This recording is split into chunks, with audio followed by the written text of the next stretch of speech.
नमस्कार, डेली 24 भारत देख रहे हैं आप। मैं हूं आपके साथ साहिल धुलिया। बुलेटिन की शुरुआत करेंगे। गैरसैंण में चल रहे विधानसभा सत्र का दूसरा दिन है और इस दौरान कांग्रेस पार्टी ने सरकार के खिलाफ विरोध प्रदर्शन की तैयारी की है और विधानसभा का घेराव करने की घोषणा की है।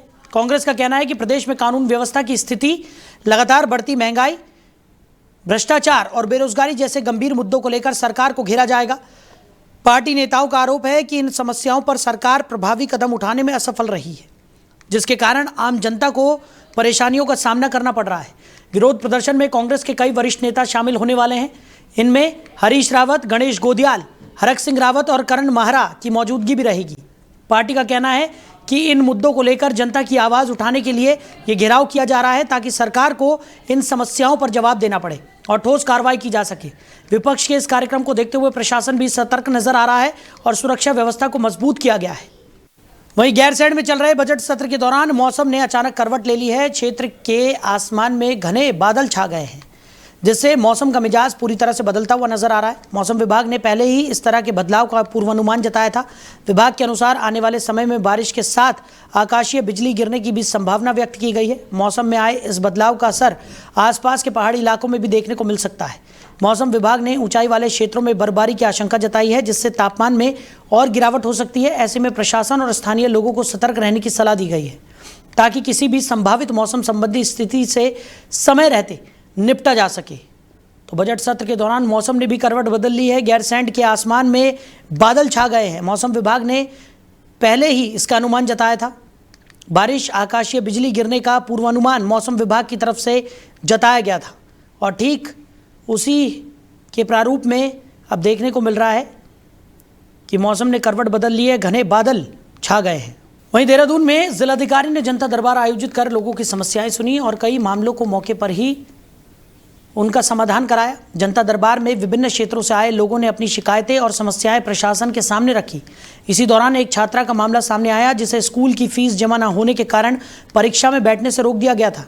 इस पर जिलाधिकारी ने तुरंत पहल करते हुए छात्रा की फीस स्कूल में जमा कराई, जिससे उसे परीक्षा देने का अवसर मिल सका। जनता दरबार में कई अन्य मामलों का भी निस्तारण किया गया।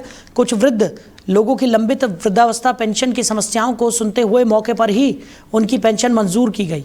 इसके अलावा अन्य शिकायतों पर भी संबंधित अधिकारियों को तत्काल कार्रवाई करने के निर्देश दिए गए। इस पहल से लोगों को राहत मिली और प्रशासन की सक्रियता भी देखने को मिली, जिससे आम जनता को अपनी समस्याओं के समाधान की उम्मीद जगी। तो जनता दरबार यहाँ पर लगाया गया था, जिसमें लोगों की समस्याओं का त्वरित निवारण किया गया, कई लोगों की समस्याओं का समाधान किया गया। देहरादून में डीएम ने ये जनता दरबार लगाया। वहीं एक बच्ची का मामला इस जनता दरबार में सामने आया, जिसकी फीस जमा न होने के चलते उसे परीक्षा में बैठने नहीं दिया गया था। तो इस पर तुरंत कार्रवाई करते हुए बच्ची की फ़ीस जमा कराई गई और वो परीक्षा में बैठने योग्य हो सकी, यानी कि उसे ये मौका यहाँ पर दिलाया गया। तो बच्ची की फ़ीस यहाँ पर जमा करा दी गई और उसके बाद वो परीक्षा देने के लिए अब पूरी तरह से तैयार है। तो डीएम ने बच्ची की स्कूल फीस जमा कराई। डीएम ने जनता दरबार का आयोजन किया था। मौके पर कई वृद्धावस्था पेंशनों को भी मंजूरी दी गई। तो देहरादून में डीएम ने जनता दरबार लगाया।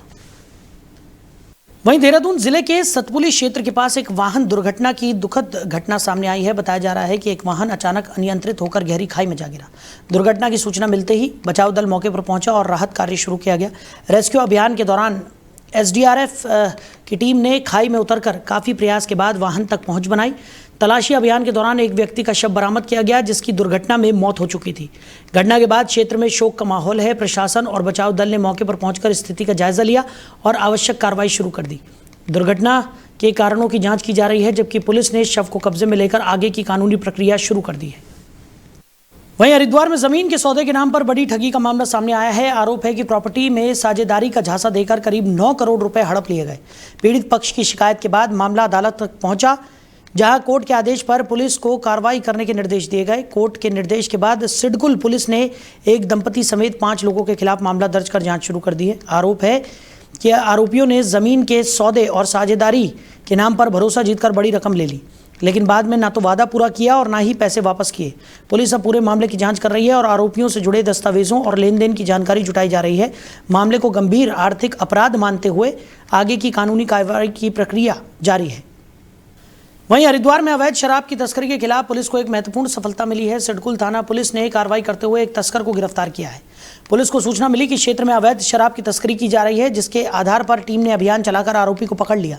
गिरफ्तारी के दौरान पुलिस ने आरोपी के पास से बड़ी मात्रा में अवैध शराब भी बरामद की। पूछताछ में ये पता लगाने का प्रयास किया जा रहा है कि शराब वहां कहां से लाई गई और इसे किन स्थानों पर सप्लाई किया जाना था।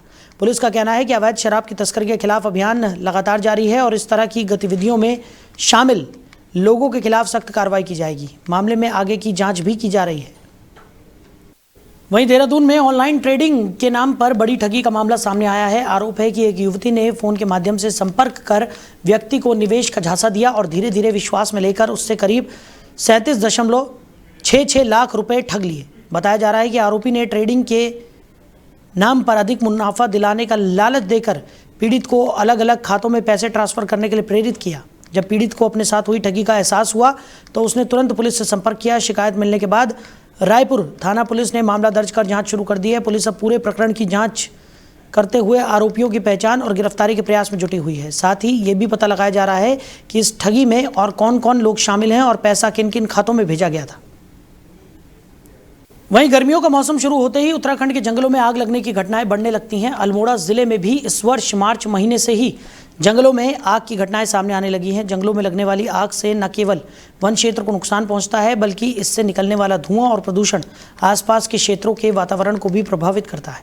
आग की वजह से हवा की गुणवत्ता खराब होने लगती है और इसका असर लोगों के स्वास्थ्य पर भी पड़ सकता है। पिछले कुछ वर्षों के आंकड़ों पर नजर डालें तो जंगलों में लगी आग के कारण कई बार जनहानि भी हुई है और बड़ी मात्रा में वन संपदा को नुकसान पहुंचा है। लाखों रुपए मूल्य की पेड़ पौधे और वन संसाधनों को भारी क्षति पहुंची है। हालांकि वन विभाग की ओर से हर साल आग पर नियंत्रण पाने के लिए कई प्रयास किए जाते हैं, लेकिन इसके बावजूद कई बार आग को पूरी तरह रोक पाना मुश्किल साबित होता है। कई मामलों में ये भी सामने आया है कि कुछ लोग जानबूझकर जंगलों में आग लगा देते हैं, जिससे स्थिति और गंभीर हो जाती है। इस बार वन विभाग के अधिकारियों का कहना है कि जंगलों में आग की घटनाओं को रोकने के लिए पहले से अधिक तैयारियां की गई हैं।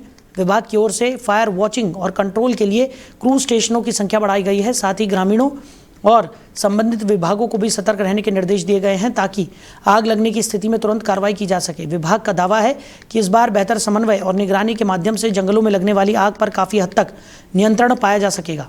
हालांकि ये व्यवस्था कितनी प्रभावी साबित होगी यह आने वाले समय में ही स्पष्ट हो पाएगा। देखिए, फायर सीजन को ध्यान में रखते हुए हमने जितने भी जन जागरूकता कार्यक्रम है वो बहुत ही बृहद स्तर पे चल रहा है। उसके साथ साथ जिला स्तरीय, ब्लॉक स्तरीय, ग्राम स्तरीय जितनी भी बैठकें होती हैं उसको भी पूर्ण कर लिया गया है। और इस फायर सीजन में हमारा पूरा प्रयास है कि हम जितने भी 4 डिवीजन हैं जो जनपद अल्मोड़ा के अंतर्गत आते हैं, पूरी तरीके से घटनाओं को नियंत्रित रखें और किसी तरीके की फॉरेस्ट को खास नुकसान न पहुंचे। और इसके साथ साथ हमने समस्त विभागों को भी ये लेटर प्रेषित कर दिया है कि आप अपने जो भी आपके इंफ्रास्ट्रक्चर है उसके आसपास वनाग्नि को लेकर काफी सावधानियां बरतें, ताकि वनाग्नि के दृष्टिकोण से आपकी जो इंफ्रास्ट्रक्चर है सुरक्षित रहे। इसके साथ यह भी आपको अवगत कराना है कि पिछले वर्ष के मुकाबले हमने इस बार क्रूज स्टेशनों की संख्या भी बढ़ाई है। यदि अल्मोड़ा जनपद की बात करें तो लगभग, अल्मोड़ा डिवीजन की बात करें तो लगभग 5 क्रूज स्टेशन हमने बढ़ाया है। उसी के साथ साथ सिविल में भी बढ़ाया गया है और रानीखेत, सॉयल और हमारा जो रामनगर अतिरिक्त जो भूमि संरक्षण डिवीजन है उसमें भी संख्याएं बढ़ाई गई है। वहीं रानीखेत तहसील के दूरस्थ गांव खिरकिया में वन विभाग की भूमि पर अवैध खनन का मामला सामने आने से इलाके में चिंताएं बढ़ गई हैं। जानकारी के अनुसार जंगल के बीचों बीच भारी मात्रा में पत्थर निकाले जा रहे हैं और खनन माफिया लंबे समय से इस गतिविधि को अंजाम दे रहे हैं। बताया जा रहा है कि जंगल के अंदर कई जगहों पर जमीन को खोदकर बड़ी मात्रा में पत्थर निकाले गए हैं, जिससे प्राकृतिक पर्यावरण और वन क्षेत्र को नुकसान पहुंचने की आशंका बढ़ गई है। हैरानी की बात यह है कि इतनी बड़ी गतिविधि होने के बावजूद अब तक जिम्मेदार विभागों की ओर से कोई ठोस कार्रवाई दिखाई नहीं दी है। स्थानीय लोगों का कहना है कि जंगल के अंदर खुलेआम खनन हो रहा है, जिससे वन संपदा को नुकसान पहुंच रहा है। जबकि इस मामले को लेकर क्षेत्रीय राजस्व उप निरीक्षक से जानकारी ली गई तो उन्होंने बताया कि यह क्षेत्र उनके अधिकार क्षेत्र में नहीं आता। दूसरी ओर राजस्व विभाग का कहना है कि ये इलाका वन विभाग के अंतर्गत आता है, इसलिए कार्रवाई की जिम्मेदारी वन विभाग की है। इस तरह दोनों विभागों के बीच जिम्मेदारी को लेकर असमंजस की स्थिति बनी हुई है। इस पूरे मामले ने प्रशासनिक व्यवस्था पर भी सवाल खड़े कर दिए हैं। लोगों का कहना है कि अगर समय रहते कार्रवाई नहीं हुई तो जंगलों का दोहन लगातार बढ़ता जाएगा। वहीं वन विभाग की ओर से ये कहा गया कि संबंधित क्षेत्र की स्थिति की जांच की जाएगी और ये पता लगाया जाएगा कि खनन नाप भूमि में हो रहा है, वन पंचायत क्षेत्र में है या वन विभाग की सीमा में आता है। तो जांच पूरी होने के बाद नियमों के अनुसार आगे की कार्रवाई की जाएगी। तो इसी बीच एक बड़ी खबर निकलकर सामने आ रही है। आपको बता दें, भारतीय क्रिकेट टीम को 131 करोड़ रुपए मिलने वाले हैं। बड़ी खबर आपको बता रहे हैं, भारतीय क्रिकेट टीम को 131 करोड़ रुपए मिलेंगे। T20 वर्ल्ड कप जीतने पर बीसीसीआई ने यह बड़ा ऐलान कर दिया है। तो बीसीसीआई ने टीम को कैश रिवॉर्ड देने की घोषणा की है। तो सूर्य कुमार यादव की अगुवाई में टीम इंडिया ने T20 वर्ल्ड कप में जीत हासिल की। न्यूजीलैंड को 96 रनों से हराकर टीम इंडिया ने यह ऐतिहासिक जीत दर्ज की, जिसके बाद अब भारतीय क्रिकेट टीम को 131 करोड़ रुपए देने का ऐलान बीसीसीआई ने किया है। बड़ी खबर आपको बता रहे हैं। तो T20 वर्ल्ड कप में जीत हासिल करने के बाद अब टीम इंडिया को यह रिवॉर्ड मिलने वाला है। सूर्य कुमार यादव की अगुवाई में टीम इंडिया ने जीत हासिल की थी। न्यूजीलैंड को 96 रनों से हराकर टीम इंडिया ने जीत दर्ज की थी और T20 वर्ल्ड कप की चैंपियन बनी। तो बीसीसीआई ने बड़ा ऐलान किया है, भारतीय क्रिकेट टीम को 131 करोड़ रुपए कैश दिए जाएंगे।